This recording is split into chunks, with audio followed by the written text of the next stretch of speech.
Hell is real, and Australian teenagers are summoning demons.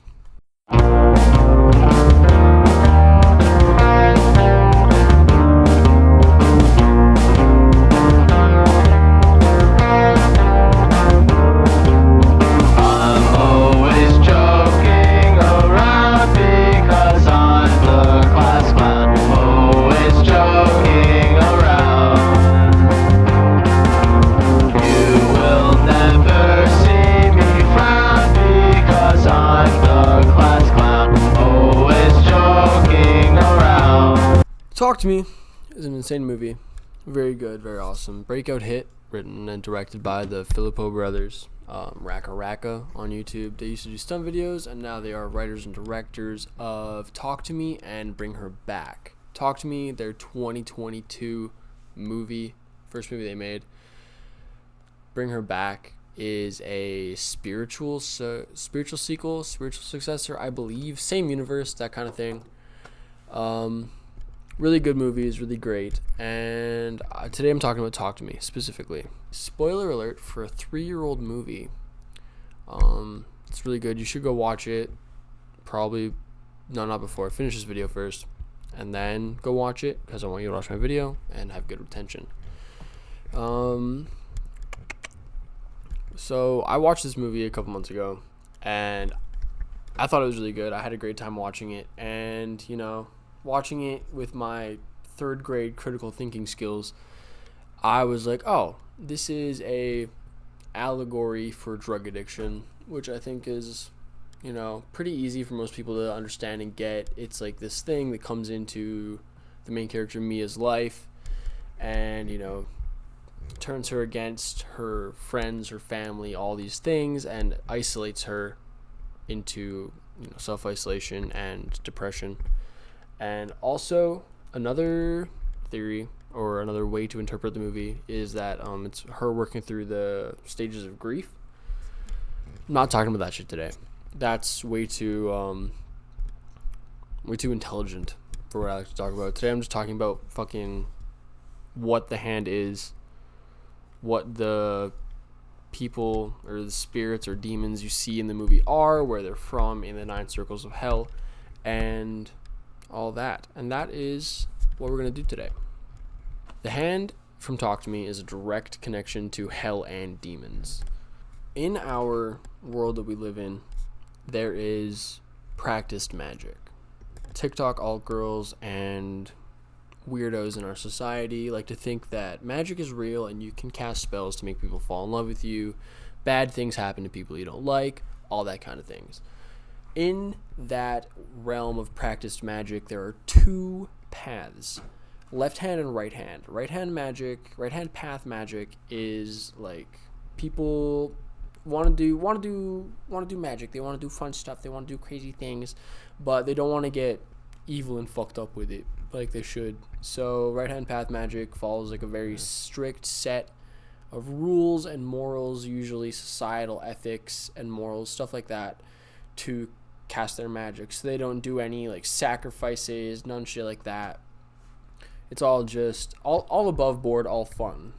And the real cool side of magic is left hand path magic, which is more like demonology, Satanism, all that kind of things. They cast the same spells for my research, and they do all kind of the same stuff, but left hand path magic is much more about like the self and what you want for yourself, and it focuses less on what society thinks. So therefore, you can kind of do whatever the fuck you want in left hand path magic. It's more for you. It's all that kind of stuff. Satanism especially is more all about like the self and what's best for you and what's best for what you want to do, all that kind of thing, as opposed to like Christianity and other ethics where it's more about the collective and more about everybody, what's good for everybody. Left hand path magic has sects and different parts of it that are more focused on demonology and summonings and spirits and things like that, instead of being like, oh, I want this person to like me. Oh. It's like, yeah, I want to fucking talk to dead people. So in the movie Talk to Me, the hand that they use to talk to whatever they're talking to is a left hand. So I think that is a very concrete and real way to say that.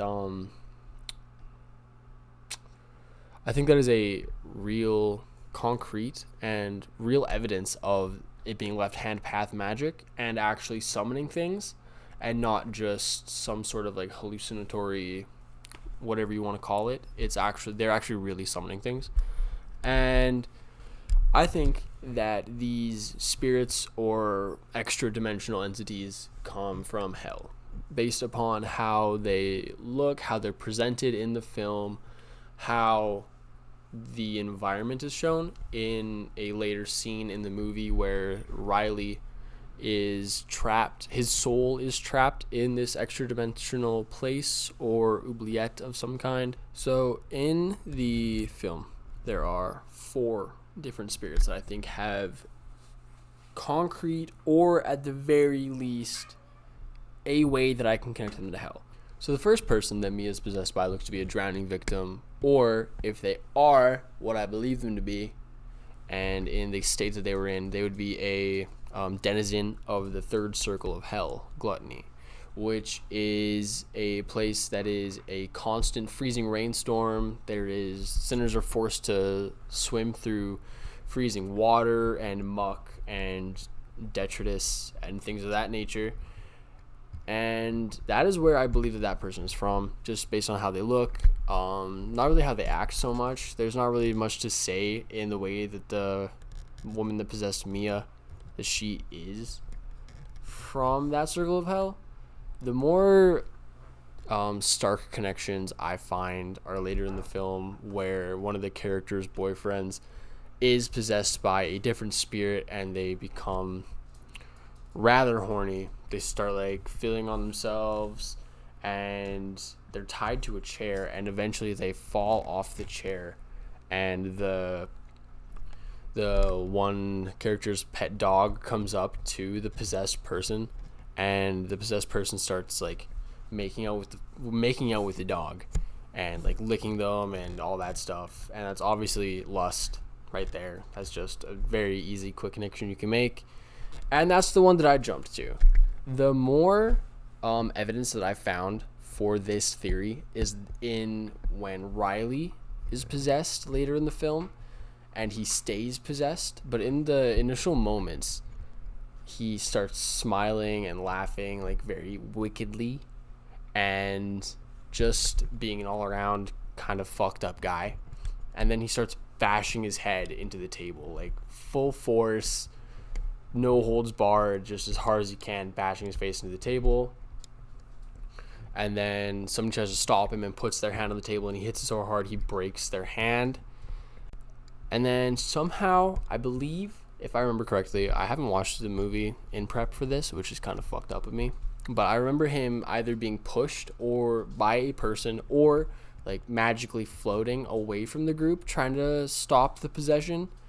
And he starts hitting his head on a harder surface of concrete or something like that, or even just a different table, and he ends up going unconscious and needing like full like stitches, almost facial reconstructive surgery, and he's in a coma. And then even later in the film we see where his soul is trapped, because his soul was ousted by the thing that he was possessed by. So in that scene where we see where Riley's soul is, there's many people grabbing at him, pulling him apart, like hitting each other, doing all this sort of crazed shit. And the like color tone of where he is distinctively red and orange, and I believe that is in the circle of hell violence, which is the 7th circle, if I'm to be led correctly by my research. Which in the 7th circle, it is constantly on fire. There's a river of boiling blood, and it's where all the violent people go. And the thing that Riley is possessed by is decidedly very violent to himself and to others when it can be. Later in the film, he wakes up from his coma, and he's being showered by his sister because he's in a coma. and he starts bashing his head against the tiles of the shower so hard that they shatter, and then he falls over and is laughing maniacally and all this crazy shit. And that is why I think that he was possessed by some fucked up person, a real masochist who just liked hurting themselves and probably died due to those injuries. And yeah, like just where he is, there's so many people and they're all just tearing each other apart, doing all sorts of crazy shit. And it's like, yeah, the color tone is very orange and red and dark and like weird. And all the people have like weird like markings and scars, and their eyes are all bloodshot, and it's really fucked up, really weird. Another supporting fact is that in the film there is a small child that Mia sees while she is using the hand, not being possessed, but using it to see spirits. And it's just a child. It's just a little girl. She was in the hospital and she's just there. And like she just looks like a normal kid, which is why I think that her soul is in limbo. Which limbo in Dante's Inferno, where I got all this stuff from, is reserved for unbaptized children and pagans. There we go. She's just a kid. Didn't do anything wrong. Didn't fuck up anything at all. And is just there. She's just stuck in that hospital there, which is you know something to support my theory, anyways. And then Mia's mother is a very interesting character in this film because I do not believe that is either her mother, or B, she's so distorted by hell and where she is that she no longer like has that sort of connection to Mia in a motherly way. The characters acts how you would think someone would want to act if you were trying to convince them to do something. Like they're trying to act in a way a mother would, not act the way that a mom should or would. She's not cold and distant, but not like warm and caring either. It's a very weird thing to describe. Like she holds Mia and all these things, but there's no feeling to it. It's all very dead and cold, her mother being dead, which is why I believe that Mia's mother is either in the Circle of Hell heresy, Hell's Frozen Heart, is that all that stuff, all that crazy wacky shit, which is why she would be acting so cold and distant. She's just been literally frozen, or her mother's in limbo, because once again she really didn't do anything really wrong. She did unalive herself in the film, which is why I think that possibly she could be in heresy instead of limbo, because like heresy isn't, or unaliving yourself is an ultimate sin against God because he made you, and why would you do that? These are not my beliefs, by the way. This is just supporting my theory and supporting what I'm trying to talk about. So back to left-hand path magic, off of demonology for a little bit. In magic, hands are used as a lot of symbology, and also just as a way for charlatans and deceivers to fake magic. Obviously, when you use a Ouija board, it's all hands, right? Like everybody has to put their hands on it, and they all like, and then you move it, and somebody moves it on purpose. And you're like, oh, how did that happen?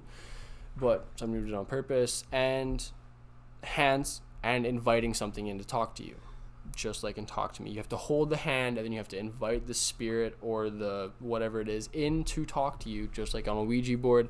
Seances, same kind of deal. Like from what I've read and researched, palm readings can often be a part of seances, to be like, oh, this person, oh, you were close to this person wants to talk to you based on your hands or palm readings or whatever. Seances, often you hold hands, or like you have to put your hands onto an object, like a crystal ball or whatever the hell you want to do.